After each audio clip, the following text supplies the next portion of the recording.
Capítulo 6. As raízes da filiação.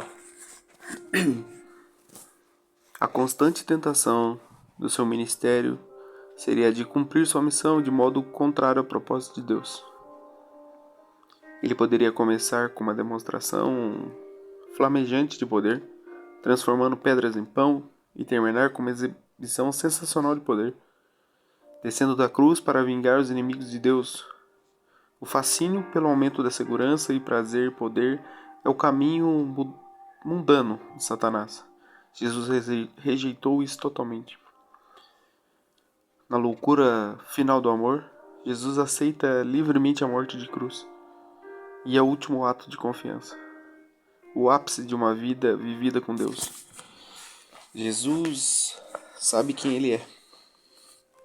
Ele reafirma sua posição como filho servo amado do Pai. E o nível mais profundo da sua existência, cumprindo sua missão. Brennan Manning. A maneira como Jesus viveu na Terra nos ensina grandemente, não apenas por seus milagres e palavras, mas também, sobretudo, por suas convicções, em cada momento aqui na Terra. Jesus viveu a mais absoluta convicção de que era filho de Deus. E, por nunca duvidar disso, enfrentou cada uma de suas lutas, totalmente pleno de segurança.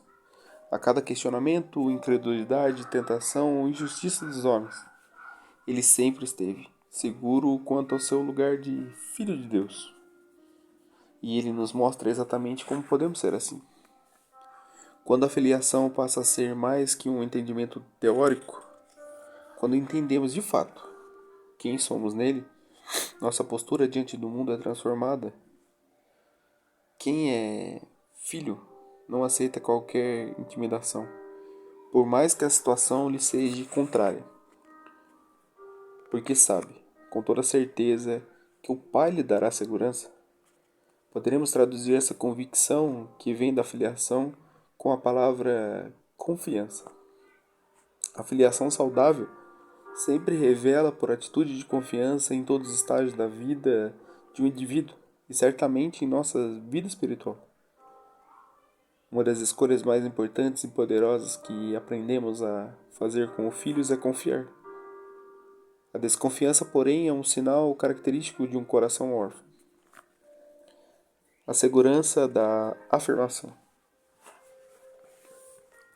Desenvolver um coração confiante é exercitar em fé a segurança que temos no nosso Pai. Confiamos em quem está presente, em quem está do nosso lado, em quem sabe que podemos nos apoiar especialmente nos momentos de necessidade. Como é bom saber que temos ao nosso lado alguém que confiamos. Todas as pessoas deveriam desfrutar desse privilégio, primeiramente com o Pai Celeste, bem como as pessoas à sua volta.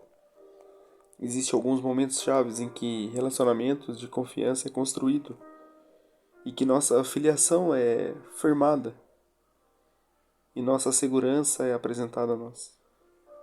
Quando Jesus foi batizado nas águas do Rio Jordão por João Batista, temos um momento de profundo significado. Ele passou pelas águas antes de seu ministério na terra começasse publicamente.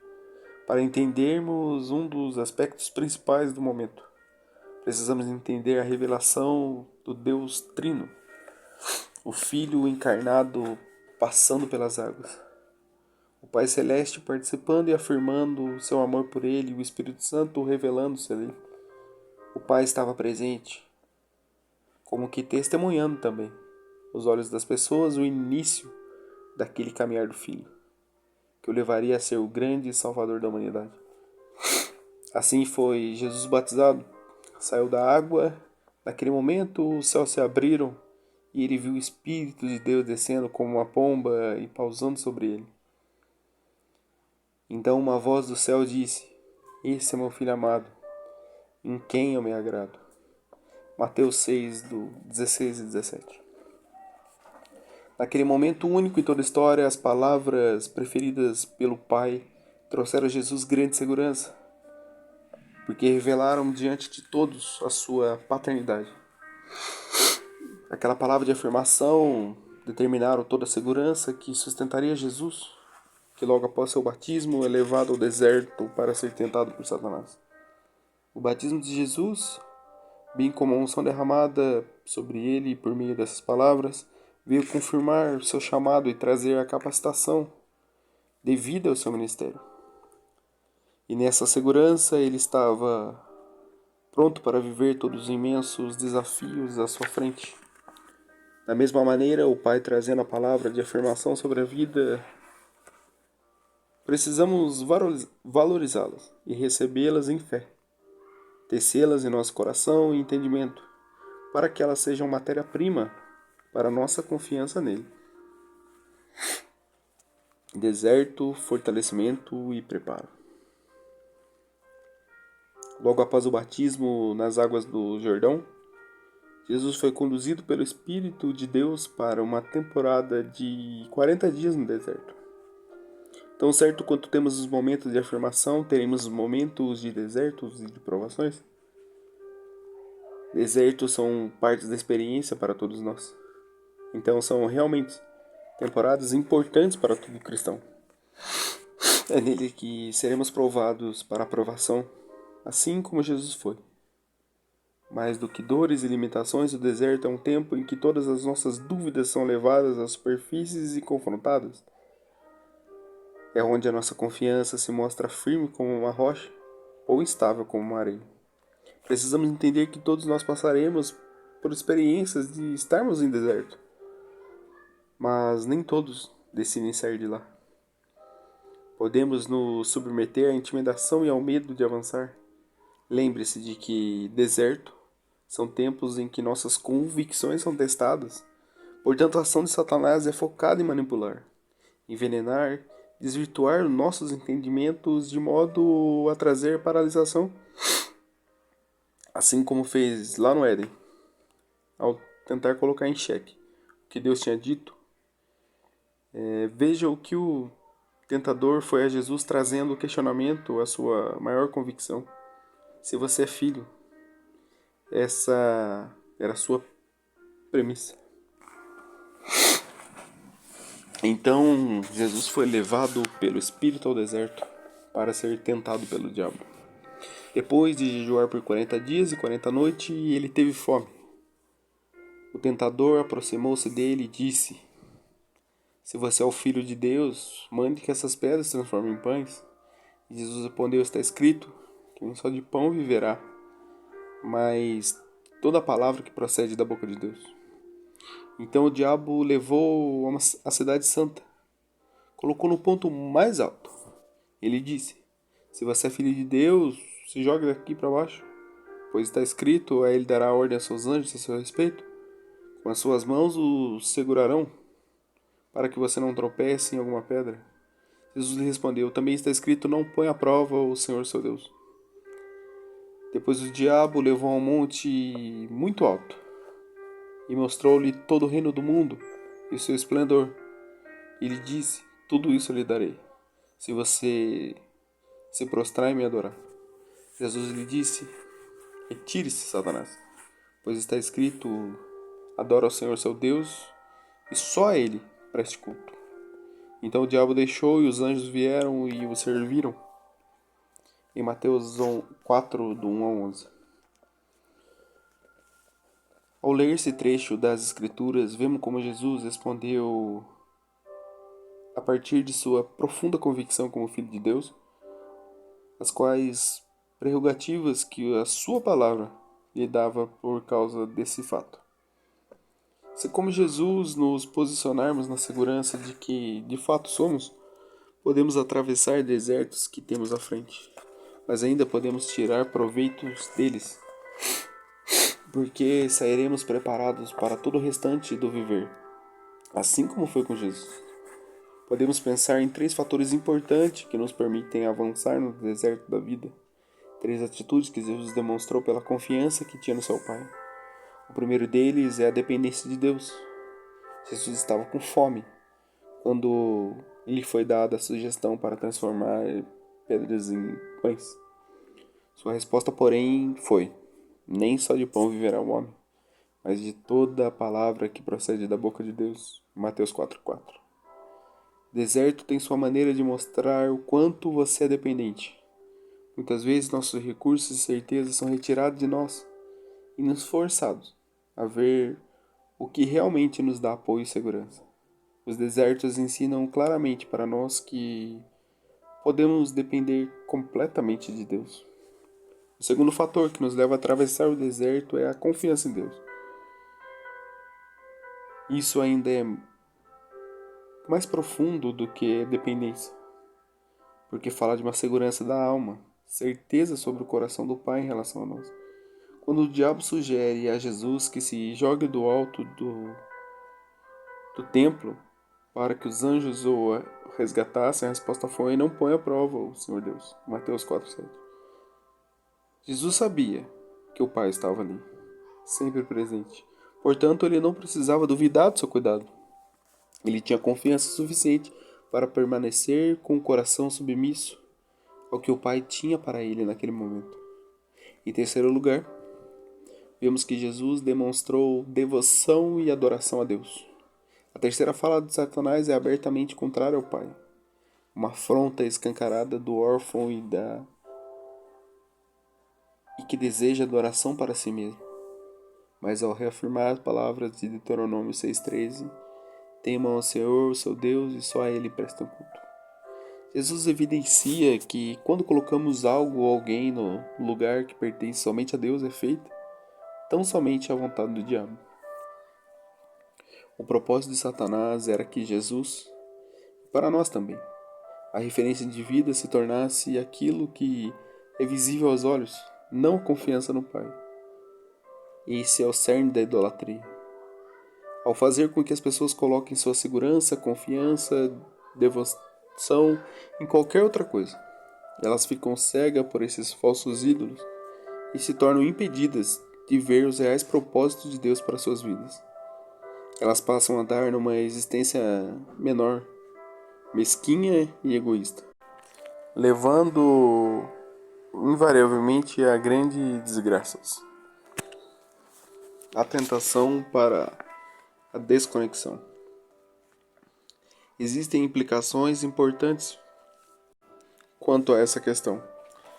Cristãos podem pensar que não estão sendo tentados a entregarem a idolatria sem medos, sem mesmo perceberem que já edificaram deuses falsos para si, porque entronizaram algo em seu coração no lugar de Deus, cedem lugares às sugestões malignas que levam a gerenciar a situação, tornando pedras em pão para suportarem o deserto. Quando há a convicção de que se é filho, a escolha por buscar segurança em outros lugares é iminente. A tentação que leva à desconexão é um intuito das trevas, como afirma Steven Furtick. Se o inimigo não consegue impedi-lo de vencer, ele fará o impossível para impedi-lo de caminhar na plena consciência de sua vitória. A tentação da desconexão se revela de diferente forma. A tentação de gerenciar sua dor. Jesus foi tentado a gerenciar a própria dor e agir para cuidar de si mesmo, e se desconectar do cuidado efetivo do Pai. O senso de estar desprovido alimenta a orfandade. Jesus resistiu a esse sentimento, mesmo antes de começar o seu ministério. Depois de 40 dias de abstinência de alimentos no deserto, Jesus estava com fome. Sabendo disso, o tentador sugeriu a ele que transformasse pedras em pães. Jesus tinha a capacidade de fazê-lo, mas não fez. Ele afirmou que a comida que de fato o saciava era a comida oferecida pelo Pai. A sua palavra. Sendo um com o Pai, Jesus afirmou posteriormente que a voz dele, ou seja, sua palavra, orienta, limpa, protege e cura. Como também afirmou: o céu e a terra passarão, mas as minhas palavras jamais passarão. Em Mateus 24:35. Jesus não gerenciou sua fome, não transformou pedra em pão. Quantas vezes somos tomados pela orfandade e assumimos o controle das nossas vidas, passando a lidar com a dor e a falta do nosso próprio jeito? É imprescindível que abandonemos essa maneira órfã de viver. Deus, o Pai, nos dará forças em meios ao deserto da vida. Nunca deveríamos duvidar disso. Jesus começou sua jornada no deserto pelo Espírito Santo e terminou sendo servido pelos anjos. Algo maior, superior e mais forte sobre você.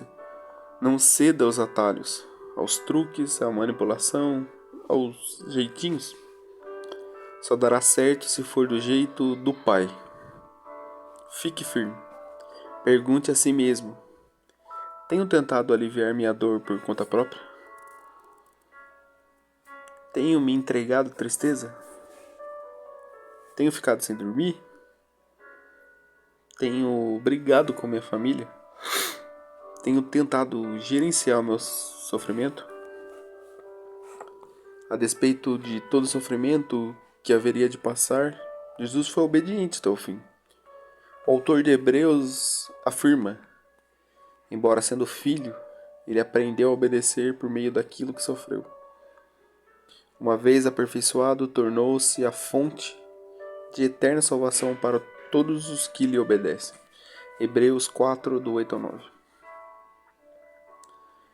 Isso é muito significativo. O filho foi aperfeiçoado pelo sofrimento. E por isso se ele identifica perfeitamente conosco. Somos aperfeiçoados no deserto, tornando-se mais capazes de compreender a complexidade da vida humana. E nos tornamos mais sensíveis às pessoas, mais parecidas com Jesus. Seja ovelha, tenha um coração dependente e confiante na provisão dos caminhos do Senhor. As ovelhas enfermas dependentes completamente do pastor a ser sofrida. E sabemos que o bom pastor cuida das suas ovelhas e dá vidas a elas. Somente Cristo nos transforma de escravos do pecado em escravos da justiça, de servos de homem para servos de Deus, de lobos em ovelhas, de inimigos a amigos e de órfãos a filho. Quando a tentação de gerenciar sua dor chegar, diga: está escrito, nem só de pão viverá o homem, mas de toda a palavra que procede da boca de Deus. Temos um Pai. Certamente Ele nos trará o que precisarmos. A tentação de gerenciar a missão. Na segunda parte da tentação de Jesus, lemos que Satanás o levou a Jerusalém, a cidade santa, e o colocou na parte mais alta do templo, em um lugar de grande circulação de pessoas e com muito significado histórico e espiritual para todo o povo. Então o diabo disse: se você é filho de Deus, joga-se para baixo, pois está escrito, ele dará ordens aos seus anjos a teu respeito, e com suas mãos o segurarão, para que você não tropece em pedra alguma. Mateus 4:6. Quais seriam as implicações se Jesus tivesse realizado a sugestão de Satanás? Teria ele ido para a cruz, como aconteceria 3 anos depois? O povo teria permitido? Possivelmente não. Imagine alguém pulando de uma torre alta e sendo pego no ar por anjos. Seria um espetáculo. Mudaria completamente a trajetória de Jesus como um homem de dores, que se identificou por completo com pessoas como eu e você. Jesus foi tentado negociar sua missão. Essa tentação também chegará a nós. Quantas vezes Deus nos mostra um caminho a percorrer e nós não aceitamos? Temos na Bíblia o exemplo do jovem rico e do rico Zaqueu. Qual foi a diferença entre os dois? O primeiro não quis abrir mão das riquezas para seguir Jesus. O segundo decidiu viver com muito menos e restituir os outros. E essas foram as palavras de Zaqueu ao ouvir Jesus. Hoje houve salvação na minha casa. Fomos feitos para ajustar-nos aos projetos do reino nesse mundo. Todos nós temos uma missão. Deus tem falado ao seu coração, separando-o para algo específico e único. Então, como está a sua agenda? Aquilo em que você dedica o tempo é onde está o seu amor. Você tem buscado ser fiel à sua missão, mesmo que custe a negação de si mesmo? Oswald Chambers escreveu: Satanás nos tenta não para que façamos coisas erradas, e sim para que percamos aquilo que Deus nos concedeu pela renegação. Em suma, a possibilidade de sermos usados por Ele. Ele não usa a estratégia de nos tentar a pecar simplesmente, e sim de alterar o nosso ponto. Se o Espírito Santo poderá perceber e dar-nos um toque para percebermos essa tentação. Qual o legado que você está deixando? Pelo que você será lembrado? Há uma cena do filme Troia, em que dois exércitos se encontram para lutar. Mas para evitar muitas mortes, os reis oponentes fazem um acordo de uma luta um contra um. O rei troiano chama o seu guerreiro, um homem enorme, forte, cheio de mortes nos olhos. O rei grego chama o seu guerreiro pelo nome, Aquiles, mas ele não vem. Aquiles era um guerreiro diferenciado, excêntrico e selvagem, tolerado pelos gregos por causa de sua destreza incomum no combate. Um soldado menor, então, corre para chamar o guerreiro em sua tenda, mas o alerta avisado que o opositor era o maior homem que ele já tinha visto. Aquiles sai, montado no seu cavalo, diz ao rapaz: é por isso que você não será lembrado. Aquiles mata o adversário com um incrível golpe de uma espada. Então olha para o exército opositor e grita: tem mais alguém? Obviamente não havia. O rei troiano então pergunta: qual é o seu nome? Alegados para os filhos que não se esquecem, não desvalorizam, não vendem a sua missão. Esaú trocou a bênção da primogenitura por um prato de lentilha. Lembre-se, o legado da sua vida não pode ser alcançado por meio de atalhos. Quando a orfandade quiser nos afastar do nosso destino divino, devemos afirmar que o que Jesus afirmou. Também está escrito: não põe à prova o Senhor, o seu Deus. Em Mateus 4:7. A tentação da manipulação. Lemos no relato bíblico que o diabo então levou Jesus a um monte muito alto, mostrando-lhe todos os reinos do mundo, a sua grandeza e riqueza. E ele lhe disse abertamente: tudo isso eu lhe darei se você prostrar e me adorar. Em Mateus 4:9. Podemos pensar no aspecto mais profundo dessa tentação do que simplesmente as riquezas materiais e o poder político e econômico desses reinos. O tentador queria que Jesus tomasse para si o poder sobre o coração das pessoas, visto que por causa da queda da humanidade pelo pecado, a chave dos corações das pessoas foram entregue a ele. No entanto, o projeto do Pai sempre foi permitir a escolha de cada um. Deus não criou robôs. Veja como isso fica claro na crucificação de Jesus. Quando um ladrão, que reconheceu quem Jesus era e o que ele era até então, gritou para ele: Jesus, lembra-se de mim quando entrares no teu reino? E a resposta de Jesus foi: eu lhe garanto, hoje você estará comigo no paraíso.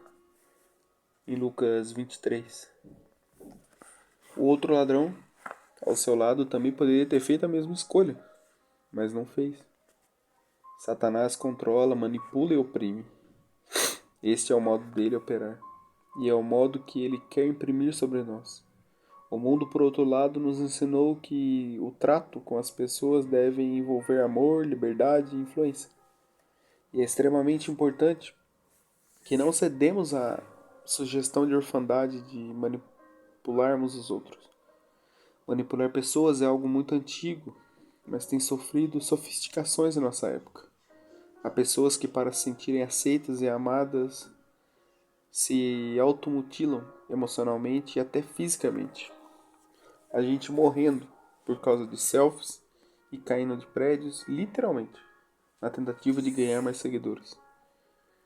Quando a tentação de gerenciar outras pessoas chegar, devemos afirmar com toda a convicção: retire-se de mim, Satanás, porque está escrito: adore ao Senhor seu Deus e só a Ele prestará culto. Em Mateus 4:10. O poder da identidade. A tentação de Jesus no deserto foi extremamente difícil, mas reveladora para nós. algo que está em Jesus que foi capaz de brindá-los naqueles 40 dias desafiadores.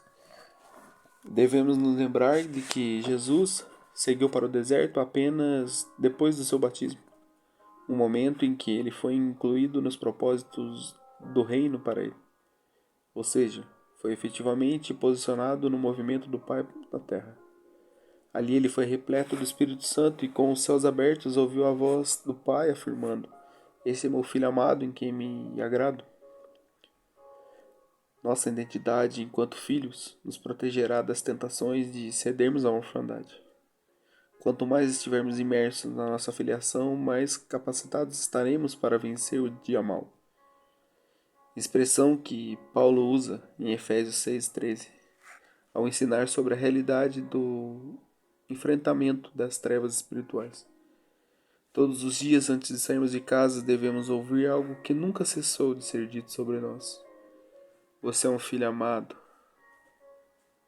e me enche de satisfação. Não ceda à tentação da desconexão. No filme Até o Limite da Honra, o tenente George O'Neill enfrenta os rigores do treinamento militar para se tornar um agente de elite da Marinha Americana. No centro de treinamento havia um sino que deveria ser tocado por aqueles que não aguentavam continuar o pesado treinamento. Quando alguém tocava o sino, o militar responsável comemorava. No campo de treinamento da vida, não podemos deixar de tocar o sino. Porém, neste caso, ele não representa a desistência, mas a dependência. É duro demais sustentar uma vida marcada pela desconexão. Tocamos o sino para dizer que jamais caminharemos sozinhos ou tentaremos viver de forma independente do Pai. As raízes da orfandade está ligado à desconexão com o Pai por causa do pecado. As raízes da filiação estão ligadas à plena confiança naquilo que Ele afirma a nosso respeito, assim como fez Jesus. Isso significa que para matar a raiz da orfandade é necessário o arrependimento. Apenas assim seremos transplantados para um novo solo, de onde crescerá toda uma identidade baseada em aceitação. Arrepender-se nesse sentido é também sobre desistir. Devemos desistir da orfandade, desistir da carreira solo, desistir de fazer Deus um coadjuvante nas nossas vidas. É preciso nos render e nos dar o controle total a quem somos a Ele. Apenas assim seremos empoderados para viver o melhor de Deus para nós. Nosso convite é para que você faça uma oração sincera, desistindo da desconexão e desistindo de gerenciar sua própria dor, suas próprias coisas, sua própria vida. Fale com o Pai que você desiste da independência e que aceita ser filho, no sentido de receber cuidado e aceitar sua dependência, conectando unicamente e participante. Nessa oração, vá desistindo das raízes da orfandade e vá arrancando cada uma delas do seu coração, em nome de Jesus. Peço ao Espírito Santo para guiá-lo e aprender a viver sem esse modelo de vida, mas viver a vida que o Pai tem para cada um de nós.